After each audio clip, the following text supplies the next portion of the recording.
Today, I'm introducing you to Samuel Donner. He's the founder and host of Finding Founders podcast, a podcast which showcases vulnerability and entrepreneurship. He started the podcast when he was just a senior at UCLA, and now he's grown the team to over 30 members. He has since interviewed the founder of Masterclass, American Apparel, and more. Today, we'll be going on an adventure to Venice, Los Angeles, and Santa Monica, where he'll be sharing his story and tips for those interested in pursuing a similar creative pursuit. And he'll be teaching us how to surf. It's just very salty. So he actually happens to be my other apartment mate as well. And we start off the day by him showing me the list of habits that he does every single morning. What's the first thing that you do? Well, come over here. Actually, no, don't come over here. Come over here. So first thing is, so like 6:15 wake up, but then the Spanish, and then I go for a run. So I run to the beach, or I surf if it's like a weekend, and then 30 push-ups. So I do this set of like 25 push-ups and 15 pull-ups, and I alternate between close grip and wide grip, and then pull-ups and chin-ups. And then after I do that, I run to the ocean and I jump in the water.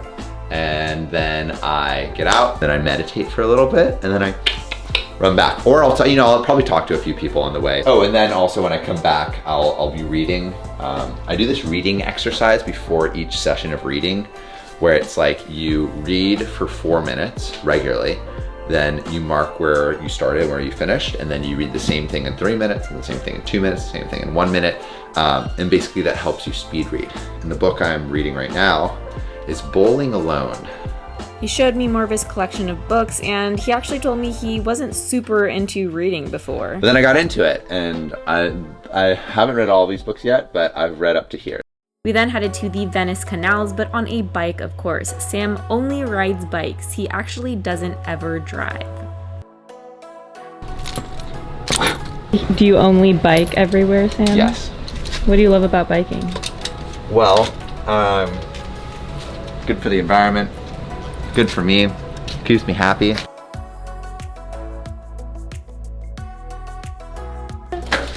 Look at her go! Let's climb a crane. He's like, down, I'll pick you up at 9. During our way there, he told me about his outing from the night before, and when I say outing, I mean climbing a crane. Sam is the pretty adventurous kind of guy. We finally arrived to Venice, and he told me a bit about the history of the canals. So I think it was the 20s, this real estate developer was looking to create just like a cool place that mimicked Venice, Italy. Just like before Venice was anything. And initially no one wanted to go. I think it was called like the Love Canals before, and like no one wanted to go because it smelled and like it just the irrigation stuff like didn't work. And also like there wasn't any sidewalks or anything. It was just like house and then dirt and then the water. And it kind of looked like a shanty town. Eventually they fixed the irrigation problems and people started like slowly streaming in, but all the houses used to look like that. I think also what's kind of cool about the Venice Canals is it's such a great diversity of architectural thought. So like you can like look at each building and each one's unique. We also made some friends along the way. Something that Sam really loves to do is meeting new people. I am at my happiest when I'm just like chatting people up. Every opportunity that I let slip of like an opportunity to talk to someone new, I feel like, oh man, because I feel like there's so much energy to tap into in the world. You have every opportunity to. Okay, where are we headed next? We are heading to New Delhi. Then we were off on our way to grab some food. Some people at the canals actually recommended we check out a nearby deli, so we got some food and found a nice spot to sit and chat, where he started telling me a little bit of the story of Finding Founders. Flash forward to senior year, and I'm looking for a job. I want full-time work, finishing up my engineering degree, and I was applying to jobs in engineering and like these creative fields, and I was literally getting nothing. I still to this day have never gotten an interview for a job. I decided to say like, well, what if I create my own interviews? What if I interview the people that I'd like to like work for? And what if I employed some of those editing skills that I've been learning in video, and I wanted to try out a new medium. And so I'm like, oh, podcasting. And I had been listening to podcasts for a little bit and really liked it, and I liked where the industry was going, and I thought it was cool. And so I sat my roommate down, who was Tim at the time, and I interviewed him about what he was doing. And I edited it together, and it came out like super nice. And then I said, okay, like, let's try to make this bigger. So I need to rewind a little bit to sophomore year. I was listening to this podcast, Startup, and the second season of Startup, which is about Dov Charney, the founder of American Apparel, there's this throwaway line where it's like, this guy always answers his phone, right? And I'm like, there's no way he always answers his phone. Mm-hmm. And so I look up his number online. I call him up, and he answers his phone. And I'm like, I didn't expect him to answer, but I'm like, can I have an internship or something? And I'm like a sophomore, and I don't really know what I'm doing. And he's like, yeah. And so for that second interview, I'm like, hey, Dov Charney is the founder of American Apparel. I'm like, can I interview you? And he's like, yeah. And so I went over to the factory, interviewed him, and then from there things started like rolling. Like I had a big name under my belt in my second interview, and it seems like no one would turn me down. We went from there to interview the founders of like Eaze, of Soylent, of Masterclass, all these big companies. And then one of the interviews that I did was this guy, Kong Pham from Jump Cut. Interviewed him a few months before I was about to graduate, and then I put it together and I sent it over to him, and he's like, whoa, I really like what you put together. Can you spearhead the podcast department at my company? And I'm like, yes. And so he paid me full time for that job, and it went super well. It was awesome. 6 months later, after having like created a podcast for them from scratch, getting them tens of thousands of listens on this podcast, they couldn't sustain their current business model, and so they had to let half their staff go. And so I was the last one in and the first one out. But luckily, I had been interviewing people for the podcast, and one of the people wanted their own podcast. So this guy, Sky John, he gets like hundreds of millions of views per video on Facebook, has 40 million followers across his platforms. I worked for him and ended up making double what I was making at Jump Cut. And on the side, like I kept doing the Finding Founders in the background and growing the team. And eventually COVID hit, but I had been working on Finding Founders in the background. I'm like, okay, let's go all in on this.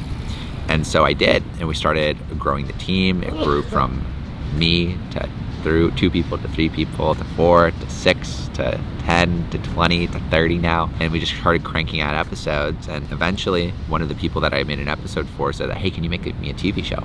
And so now that's what I'm working on right now. We're about to finish up in January and putting this TV show together. Then Wondery, which is one of the biggest podcast producers in the world, reached out to me to maybe do a series with them, and we're growing the team again. We have 60 applications for this next round of recruitment. We're trying to add a community aspect, and I want to build out the team. I want to do more IP for TV and just kind of continue the journey. It's been super fun.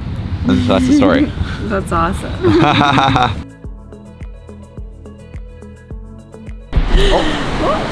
So on philosophy, what are some of your life philosophies?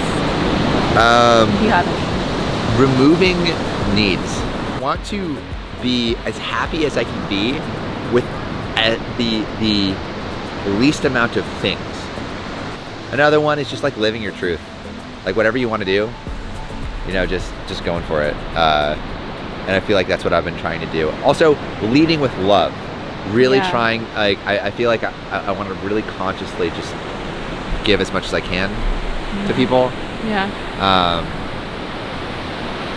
And so I want to make sure I'm doing that, because I don't think I always do that to the best of my ability. That's what I'm working on now. That's good. Okay, where are we headed to now, Sam? We're gonna head back to Santa Monica. Santa Monica. Sam loves Santa Monica. I love Santa Monica. Okay, let's go. Let's do it.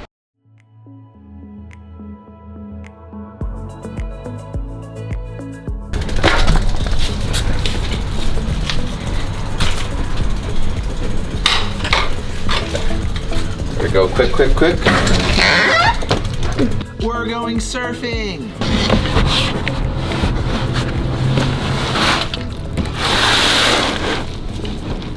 We are in Santa Monica. We're about to go surfing now. Yes. Exactly. Before we go though, you gotta give us the full rundown of Finding Founders. You've mentioned it, you've talked about it. Yeah. Whoop. It's It's a show where I talk to entrepreneurs and I see them as like the modern day gladiators taking on tasks that people are too afraid to. Taking on tasks that take true grit and determination. And because of the difficulty of that path, I think society has a tendency to like view these people as near gods, being able to accomplish impossible tasks. But everyone's human. And so I wanted to humanize and show the vulnerability of these people who have been so successful, to show that like not everything has to be perfect, and actually even things can be far from perfect, yet you still have a chance to achieve exactly what you want. And this is how you do it. And those are the stories we tell, the stories of like people with ideas and determination and grit that maybe were kind of like not doing what they wanted in life before, and then suddenly there's like a switch, and they set out to do and live the life they want. But if someone's serious about doing this, what are your top 5 tips?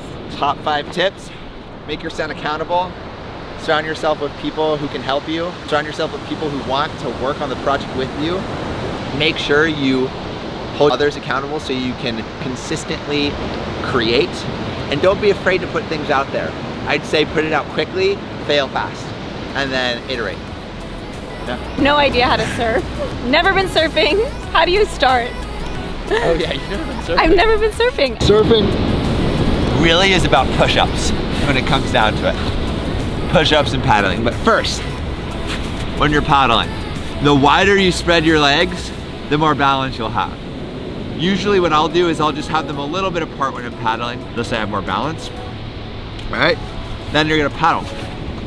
So usually I just paddle like that. You're gonna go under the water and you're gonna try to do a straight line parallel to the board. When you're surfing, I would suggest literally just don't even think about catching it. Don't you dare think about catching and standing up on that wave. Just try to ride it in.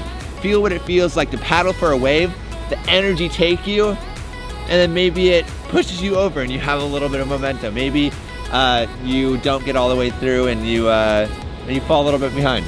All right, let's say down the line, not yet though, but you want to stand up. So what you're gonna do, paddle, paddle, paddle. Put your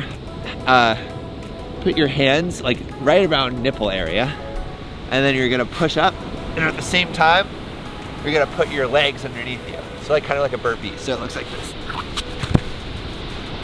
Make sense? When you're in the water, your nose shouldn't be too far up, and it shouldn't be too far down. It should be just above the water. Okay? And then, so that's one thing you focus on. And then the other thing is just foot placement when you're getting up. All right? Try doing a few get-ups. All right, I'll take a try.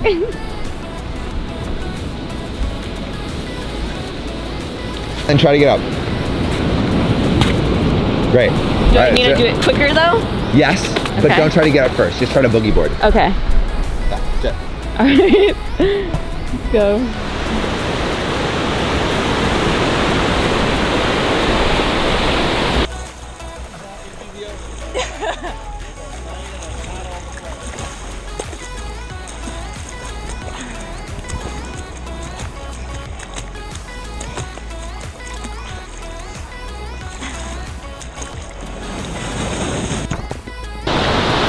How are the waves? Amazing. It's pretty fun.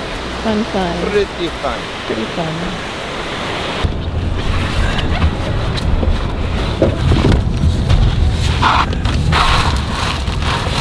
Good first surfing session.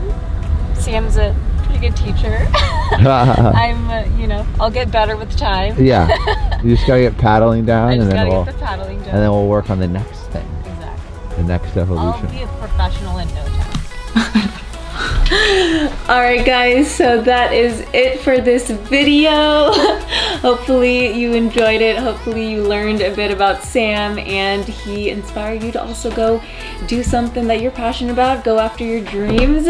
Ayo. Yeah. Make sure to surf and follow your dreams. Those are my words of wisdom. Yeah. Make sure to focus on process over product. Like don't just, I don't know, make sure you're liking what you're doing rather than rather than trying to go for like something in the future. Like focus on liking what you're doing now.